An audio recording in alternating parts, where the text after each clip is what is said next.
जय हिंद। आप सबका Arshad sir official YouTube channel पर बहुत स्वागत है ना। आज हम लोग बायोलॉजी के एक इम्पोर्टेंट टॉपिक पर बात करने वाले हैं, है ना। आज हम लोग बायो में श्वसन तंत्र में बात करेंगे, है ना। बायोलॉजी का एक इम्पोर्टेंट टॉपिक है जो हम लोग, है ना, क्या है, श्वसन तंत्र। उस पर आज हम लोग बात करेंगे। हमने आपको पिछले क्लास में, पिछले टॉपिक में हमने आपको पाचन तंत्र के बारे में समझा रहे थे। आज हम लोग किस में बात करने वाले हैं, है ना, तो श्वसन तंत्र में बात करने वाले। तंत्र का मतलब हमने आपको समझाया था, जब कई चीजों का समूह मिल जाया करता है ना, तो वो क्या कहलाता है, तंत्र कहलाता है ना। इसका मतलब ये हुआ कि इसमें कई तंत्र मिले होंगे, है ना। इसमें सभी तंत्रों को हम लोग को पढ़ना होगा, ठीक है। श्वसन का क्या मतलब होता है? श्वसन, है ना, सांस लेने और छोड़ने की क्रिया को श्वसन कहा जाता है ना। सांस लेने और छोड़ने की क्रिया को क्या कहा जाता है? श्वसन कहा जाता है ना। याद रखना है, सांस लेने और छोड़ने की क्रिया को, है ना, श्वसन कहा जाता है, ठीक है।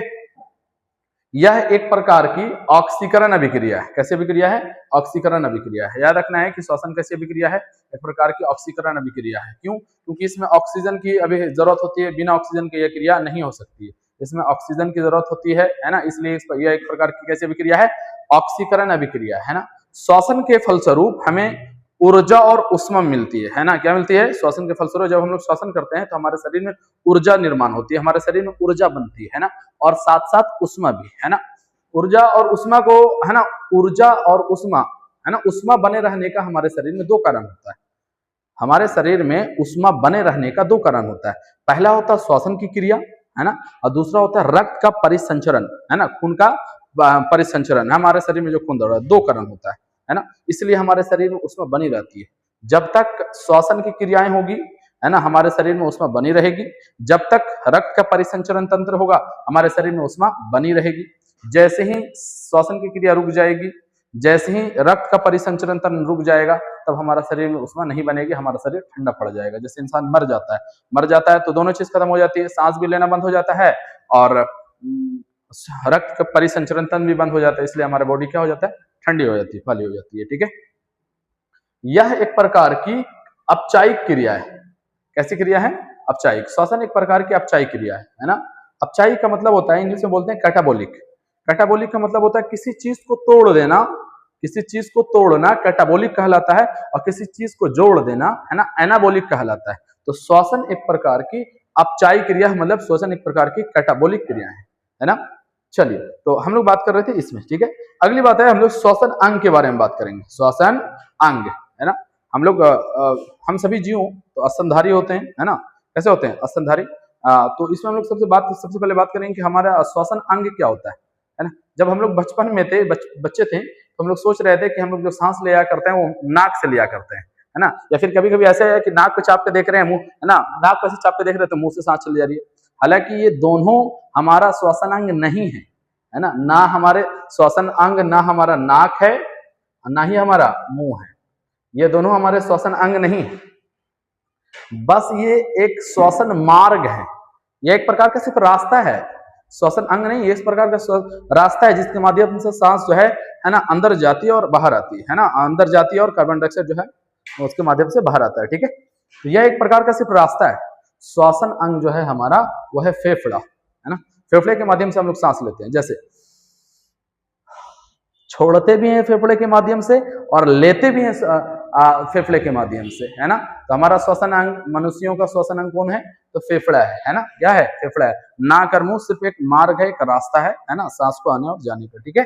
चलिए, कीड़े मकोड़े जो होते हैं, कीड़े मकोड़े जो भी, वो उनका श्वसन अंग क्या होता है? उनकी वो जो सांस लेते हैं वो अपनी श्वास नली के माध्यम से सांस लेते हैं। इसके माध्यम से सांस लेते हैं, तो श्वास नली के माध्यम से सांस लेते हैं, जिसको हम लोग कहते हैं ट्रैकिया। ट्रैकिया के माध्यम से सांस होता है। डायरेक्ट एक नली होती है यहाँ पर, उस नली के माध्यम से वो डायरेक्टली श्वसन क्रिया करते हैं, है ना। अगली बात है जलीय जीव। जलीय जीव किस प्रकार से सांस लेते हैं? तो जलीय जीव मतलब वैसे जीव जो पानी में रहा करते हैं, जल में रहा करते हैं, उस प्रकार के जीव किस प्रकार से सांस लेते हैं? तो जलीय जीव, अधिकतर जलीय जीव में गलफड़ा उपस्थित होता है, गिल्स के माध्यम से वो सांस लेते हैं, है ना। उर्दू में कहते हैं गलफर। उर्दू में क्या कहते हैं? गलफर। हिंदी में कहा जाता है कुलोम। हिंदी में क्या कहा जाता है? कुलोम। और इंग्लिश में कहा जाता है गिल्स। तो जितने भी जलीय जीव हैं वो, है ना, गलफड़ के माध्यम से, गिल्स के माध्यम से यहाँ पर रहा करते हैं, उससे सांस लिया करते हैं, ठीक है। मेढक के सांस लेने की दो अवस्था होती है। मेढक के सांस लेने की दो अवस्था होती है। जब यह बचपन में रहता है, जब ये बच्चा रहा करता है, आपने देखा होगा जब मेढक का बच्चा है ना, बैंग का बच्चा छोटा सा रहा करता था तो मछली की तरह रहा करता था, आपने पकड़ा होगा तो एकदम पूरा मछली की तरह लगा करता था, है ना। लेकिन जब ये बड़ा हो जाता तो मेढक बन जाता है ना। जब मेढक जब बच्चा रहा करता है, मतलब बच्चा जब रहा करता है, छोटा सा रहता है, तो वो जो सांस लेता है वो गिल्स के माध्यम से सांस लेता है। उस समय किससे सांस लेता है? गिल्स के माध्यम से सांस लेता है। लेकिन जब ये बड़ा हो जाता है ना, तो दो जगह रहता है ना। जब ये बड़ा रहा हो जाता है तो दो जगह रहता है, एक पानी में रहता है ना, और एक कहाँ रहता है? जमीन पर रहता है। तो जमीन पर रहता है तो किससे सांस लेता है? फेफड़े से वो लेता है, ठीक है। और जब ये मट्टी में रहा करता है, जमीन में, है ना, मट्टी में रहा करता है ना, तो ये जो है त्वचा से सांस लेता है ना, स्किन से सांस लेता है, जिसको हम लोग निष्क्रिय अवस्था कहते हैं। क्या कहते हैं? निष्क्रिय अवस्था कहते हैं, है ना। तो ये हम लोग बात कर रहे थे कि जीवों के, है ना, श्वसन अंग, कौन कौन से श्वसन अंग, किसके श्वसन अंग क्या होते हैं, उसके बारे में हम लोग बात कर रहे थे, है ना। चलिए आगे हम लोग बात करेंगे, है ना, श्वासोच्छ्वास। क्या बात करने वाले हैं? श्वासोच्छ्वास, ब्रीदिंग, है ना। हम लोग ब्रीदिंग के बारे में बात करेंगे कि ब्रीदिंग क्या होता है ना, उसके बारे में बात करेंगे। ब्रीदिंग का क्या मतलब होता है? तो सांस लेने की क्रिया को और सांस छोड़ने की क्रिया को जब दोनों को जोड़ देते हैं वही श्वासोच्छ्वास कहलाती है। सांस को अंदर लेने की क्रिया और सांस को बाहर छोड़ने की क्रिया, इन दोनों क्रिया को जब जोड़ दिया जाता है तो ये ब्रीदिंग कहलाता है, मतलब श्वासोच्छ्वास कहलाता है ना। क्या कहलाता है? श्वासोच्छ्वास, है ना। श्वासोच्छ्वास कुछ इस आधार से होता है ना। सांस अंदर लेना, सांस अंदर लेना, है ना, सांस अंदर लेना निश्वासन कहलाता है। क्या कहलाता है? निश्वासन। और सांस को बाहर छोड़ना निश्वासन कहलाता है। सिर्फ दो बिंदु लगा देना है, दो बिंदु बस, और कुछ नहीं, है ना। सांस अंदर लेना, सांस का अंदर लेना, निश्वासन, निश्वासन, है ना, इंस्पिरेशन, इंस्पिरेशन, ठीक है। और सांस का बाहर छोड़ना, सांस का बाहर छोड़ना निश्वासन, एक्सप्रेशन। इंग्लिश में कोई दिक्कत नहीं होगा, है ना। सांस अंदर लेंगे तो इन से अंदर, है ना, है ना, इन से अंदर, मतलब सांस जब हम लोग अंदर लेंगे तो इन से अंदर, है ना, इंस्पिरेशन, और आउट से एक्सपिरेशन, ठीक है। तो इसको आसानी तरीके से हम लोग समझ सकते हैं, ठीक है। तो सांस को अंदर लेने और बाहर छोड़ने, इन दोनों क्रिया को जब आपस में जोड़ दिया जाता है वो क्रिया को ब्रीदिंग कहा जाता है ना, श्वासोच्छ्वास कहा जाता है ना। सांस अंदर लेने को निश्वासन कहा जाता है और सांस बाहर छोड़ने को निश्वासन कहा जाता है, मतलब एक्सप्रेशन कहा जाता है ना, एक्सप्रेशन कहा जाता है। हाँ, तो जब हम लोग सांस लेते हैं तो किस प्रकार के गैसों को लिया करते हैं सर? तो सांस हम लोग, जाहिर सी बात है, सांस हम लोग वही लेंगे जो हमारे वायुमंडल में उपस्थित है। सांस हम लोग वही लेंगे जो हमारे वायुमंडल में क्या है? उपस्थित है। तो वायुमंडल में क्या उपस्थित है ना, तो हम नाइट्रोजन है, क्या है? नाइट्रोजन, ऑक्सीजन, कार्बन डाइऑक्साइड, ये सब है ना। तो जब हम लोग सांस लेते हैं तो क्या लेते हैं? सबसे पहले, है ना, नाइट्रोजन। नाइट्रोजन कितना परसेंट? 78% नाइट्रोजन, है ना। और ऑक्सीजन 21%, है ना। कार्बन डाइऑक्साइड 0.03%, है ना। लेते हैं कितना? नाइट्रोजन कितना लेते हैं? 78%। कितना लेते हैं? 78%, है ना। ऑक्सीजन कितना लेते हैं? 21%।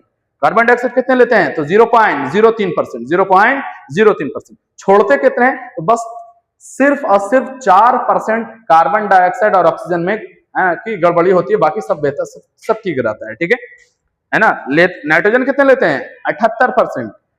छोड़ते कितने हैं? 78%, है ना। ऑक्सीजन कितना लेते हैं? 21%। छोड़ते कितने हैं? 17%। 4% का सिर्फ गड़बड़ी होता है ना, 4% का सिर्फ हेरफेर होता है, ठीक है। कार्बन डाइऑक्साइड कितना लेते हैं? 0.03%, 1% नहीं लेते हैं, ठीक है। और छोड़ते कितने हैं? 4%। हालांकि ये 4.6 होता है, लेकिन आप इसको 4% भी समझ सकते हैं, ठीक है। तो बस इतना, सिर्फ और सिर्फ 4% कार्बन डाइऑक्साइड और ऑक्सीजन में के हेरफेर होता है, बाकी जितना है सब में सेम रहता है ना। वंस अगेन देख लो इसको, है ना, कि इन अंदर लेते हैं, अंदर कितना लेते हैं, अंदर क्या क्या लेते हैं और कितना कितना लेते हैं। तो अंदर जो हम लोग लेते हैं, नाइट्रोजन लेते हैं 78%, है ना। छोड़ते कितना है? 78%। ऑक्सीजन कितने लेते हैं? 21%। छोड़ते कितने हैं? 17%, 4%, ठीक है, गड़बड़ी, ठीक है। कार्बन डाइऑक्साइड कितने लेते हैं? 0.03%। छोड़ते कितने हैं? 4। हम लोग आगे बात कर रहे थे, है ना, कि श्वसन मार्ग। हमने तो ब्रीदिंग आपको समझा दिया, अगली बात हम लोग कर रहे थे श्वसन मार्ग। श्वसन मार्ग क्या होता है उसके बारे में समझेंगे। श्वसन मार्ग, श्वसन मार्ग मतलब वायु जिस मार्ग का अनुसरण करती है ना, उसे श्वसन मार्ग कहा जाता है। मतलब ये कि वायु जिस जिस रास्ते से होकर गुजरती है उसे श्वसन मार्ग कहते हैं। क्या कहते हैं? श्वसन मार्ग, है ना। वायु, है ना, हमारी हवा जहां जहां से होकर गुजरती है, जिस जिस रास्ते से उधर गुजरती है, उसको श्वसन मार्ग कहा जाता है। ठीक है।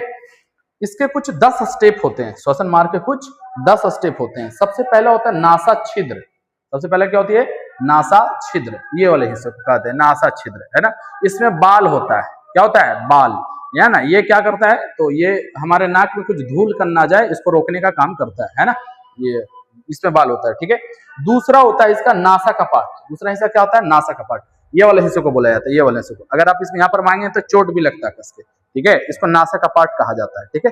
पहला होता है नासा छिद्र, दूसरा होता है नासा कपाट।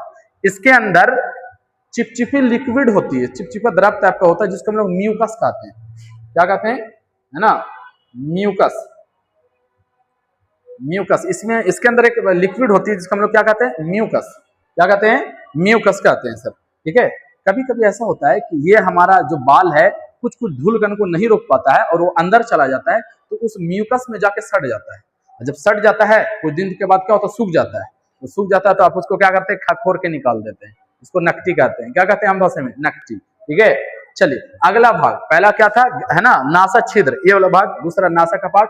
तीसरा है फेरिंग्स, जिसको हम लोग ग्रसनी कहते हैं। ग्रसनी, हिंदी में ग्रसनी कहते हैं, अपने, है ना, अपने भाषा में हल्लक कहा जाता है। ये वाला हिस्सा है ना, हल्लक, हल्लक कहा जाता है। ठीक है। ये वाला हिस्सा यहाँ पर है ना, है ना, फेरिंग्स होता है, जिसको हम लोग क्या कहते हैं? हल्लक कहते हैं सर। ठीक है। चलिए चौथा हिस्सा जो होता है, चौथा हिस्सा जो होता है वो होता है ना, लैरिंग्स। क्या होता है? लैरिंग्स। इसको हम लोग क्या कहते हैं? स्वर तंत्र, है ना। यहाँ यहाँ ये वाला, और इसको ऐसे चीप दिएगा तो आपकी आवाज नहीं निकलेगी। अगर आप इसको चीप देंगे तो आवाज नहीं निकलेगी, जिसको हम लोग क्या कहते हैं? स्वर तंत्र कहते हैं। पांचवा जो इसका हिस्सा होता है वो ट्रैकिया होता है। कौन होता है? ट्रैकिया, जिसको हम लोग क्या कहते हैं? है ना, ग्रास नली कहते हैं। क्या कहते हैं? ग्रास नली, है ना। ग्रास नली मतलब वो वाली नली नहीं जिसमें भोजन जाता है, जिसमें भोजन जाता है आहार नाली में, उस नली को ग्रास नली, है ना। यहाँ पर एक अलग नली होती है जिसको हम लोग ट्रैकिया कहते हैं, है ना। इसको फिगर से आप समझ सकते हैं। ये वाले हिस्से को, ये वाले पार्ट को, ये वाले पार्ट को, है ना, इसको हम लोग क्या कहते हैं? है ना, ट्रैकिया। क्या कहते हैं? ट्रैकिया, है ना। ये कीट वगैरह जो सांस लेते हैं इसी ट्रैकिया के माध्यम से सांस लेते हैं, इसी ट्रैकिया के माध्यम से सांस लेते हैं। इसमें सी आकार की छोटी छोटी कमजोर हड्डी होती है, जिसको हम लोग क्या कहते हैं? कार्टिलेज। कार्टिलेज हड्डी, कमजोर हड्डी को कार्टिलेज, एक हड्डी का रूप होता है जो कमजोर होते हैं, कुरकुरी हड्डी जिसको कहते हैं ना, एक हड्डी का रूप होता है जो सी आकार की होती है ना। वही क्या करती है? इस पाइप को ऐसे पकड़ कर रखी रहती है ना, जकड़ कर ऐसे रखे रहती है। अगर ये सी शेप की हड्डी ना हो तो ऐसा, इसलिए ये ऐसे इस पाइप को ऐसे फैला के इसलिए रखी रहती है कि अगर इस नली में अगर हवा ना होगी, अगर इस नली में हवा ना हो और ये हड्डी ना रहे तो दोनों पाइप क्या हो जाएंगे? चिपक जाएंगे। जब चिपक जाएंगे तो आप सांस नहीं ले पाइएगा, है ना। सांस नहीं ले पाएंगे, सांस अंदर जाएगी ना छूटेगा, कुछ भी नहीं होगा, फिर इंसान मर जाएगा, है ना, डर होती है ना। तो यही वो सी शेप के आकार वाली हड्डी जो होती है, जो पाइप वाला दूर करके, है ना, ऐसे टाइट करके रखी रहती है, इसमें हवा आना और जाना करती है ना, है ना। अगला भाग जो होता है इसका, है ना, वो होता है ब्रोंकी। क्या होता है? ब्रोंकी। अगले वाली भाग जो होती है वो ब्रोंकी होती है ना। क्या होती है? ब्रोंकी, है ना। जैसी हमारा ये ट्रैकिया, है ना, अंदर जाता है तो दो अलग अलग हिस्से में बैठ जाता है ना, दो अलग अलग हिस्से में से बढ़ जाता है ना। दोनों हिस्सों को क्या कहते हैं? ब्रोंकी। ये वाले हिस्से को, एक ये हिस्सा हो गया, एक ये हिस्सा हो गया, इसको क्या कहा जाता है? ब्रोंकी, है ना। क्या कहा जाता है? ब्रोंकी कहा जाता है। ये आगे जैसे बढ़ी, एक भाग ये हो गया, एक भाग ये हो गया, है ना। अकेली थी तो क्या? ट्रेकिया। अकेली थी तो क्या? यहाँ तक ट्रेकिया। जैसी दो भाग में बढ़ जाती है तो उसको ब्रोंकाई कहा जाता है। क्या कहा जाता है? ब्रोंकी। या यहाँ से चली अकेली, है ना, ट्रेकिया। जैसी दो भाग में बैठी कौन सा? ब्रोंकी। कौन से? ब्रोंकी। और जैसी हमारे फेफड़े के अंदर एंटर कर जाती है तो वो और भी अलग अलग हिस्सों में बढ़ जाती है ना, और भी अलग अलग हिस्सों में बढ़ जाती है। इस तरीके से और भी अलग अलग हिस्सों में क्या हो जाती है? डिवाइड हो जाती है ना। तो इसको ब्रोंक्यूलस कहा जाता है ना। अकेली थी तो ट्रैकिया, है ना। जैसी फेफड़े में घुसी, दो हिस्से में बैठी, है ना, क्या कहलाई? है ना। जैसी फेफड़े में जाने के बाद दो हिस्से में बढ़ गए तो क्या कही? ब्रोंकाई। क्या कहलानी? ब्रोंकाई। और जब वही है ना, और वो आगे जाने के बाद फिर और भी अलग अलग हिस्सों में बढ़ जाती है, उसको क्या कहा जाता है? ब्रोंक्यूलस, है ना। इसके लास्ट वाले छोर पर, है ना, गुच्छे की तरह होता है ना, जिसको हम लोग क्या कहते हैं? अल्वेओली। क्या कहा जाता है? अल्वेओली, है ना। जब हम लोग सांस लेते हैं ना, यही गुच्छे में आता है। ये वाला जो अल्वेयोली होता है, ये अल्वेयोली होती है, ये हमारा जो श्वसन जब हम लोग करते हैं, ये आके यहीं जमा हो जाती है ना, क्या हो जाती है, यहीं जमा हो जाती है ना। चलिए, है ना, उसके बाद क्या होता है ना, अल्वेयोली, उसके बाद क्या होता है कि हमारा यहाँ से फिर ब्लड क्या होता है, वायु को लेकर चल देता है ना। अल्वेयोली के बाद ब्लड क्या होता है, ब्लड क्या करता है ना, वायु को लेकर चल जाता है। वायु कहाँ ले आके चलता है, वायु ले आके सेल में दे देता है ना, और सेल कहाँ पहुंचा देती है, माइटोकॉन्ड्रिया में पहुंचा देती है। तो इस प्रकार से श्वसन है ना, श्वसन जो है ना, कई स्टेप में आगे बढ़ते चले जाते हैं ना। आइए समझते हैं सबसे पहले, है ना, कि सब पहला स्टेप क्या होता है ना, तो नासा छिद्र, पहला हिस्सा नासा छिद्र, दूसरा नासा का पार्ट, दूसरा नासा का पार्ट, तीसरा है ना फारिंक्स, तीसरा फारिंक्स, हल्लक जिसको कहते हैं लोग, ठीक है ना, तीसरा लैरिंक्स जिसको हम लोग कहते हैं श्वास है ना, स्वर तंत्र, और जो पांचवा है ना ग्रासनली जिसको हम लोग ट्रैकिया कहते हैं। ये वाला हिस्सा, ये वाला हिस्सा जब अकेला रहता है तो क्या कहता है, ट्रैकिया। जैसे ही दो भाग में बढ़ता है तो क्या कहलाता है, ब्रोंकी। जब आगे जाने के बाद और भी हिस्से में बढ़ जाता है तो क्या कहलाता है, ब्रोंक्यूलस, है ना। जब ब्रोंक्यूलस के छोर पर जो गुच्छे की तरह होता है वो क्या कहलाता है, अल्वेयोली। इसी में हवा जाके क्या होती है, इकट्ठा रहती है, जमा रहती है। फिर यहाँ से ब्लड उठाता है ना, उठाने के बाद लेकर कहाँ चला जाता है, बॉडी के हर एक सेल तक ले आकर पहुंचा देता है। उठाया और जहां जहां हमारे बॉडी का हर एक सेल है उसको तक वहां ले आकर छोड़ देता है। जब छोड़ देता है तो वहां पर है ना सेल फिर क्या करते हैं, माइटोकॉन्ड्रिया में पहुंचा देती है ना। इस आधार से हमारा श्वसन है ना, श्वसन जो है, श्वसन मार्ग जो है ना, हमारे श्वसन मार्ग के माध्यम से हवा जो है धीरे धीरे अलग हिस्सों में बढ़ती जाती है सर, ठीक है। तो आज हम लोग बात कर रहे थे पार्ट 1 में, है ना, आज हम लोग बात कर रहे थे श्वसन के पार्ट 1 हिस्से में, ठीक है। कहाँ बात कर रहे थे, पार्ट 1 में, ठीक है। पार्ट 1 में आज हम लोग पार्ट 1 बात कर रहे थे सर, है ना। तो ये था हमारा श्वसन का पार्ट नंबर 1, है ना। नेक्स्ट टॉपिक में हम लोग बात करेंगे पार्ट नंबर 2 में। जब तक के लिए थैंक यू, दैट्स ऑल।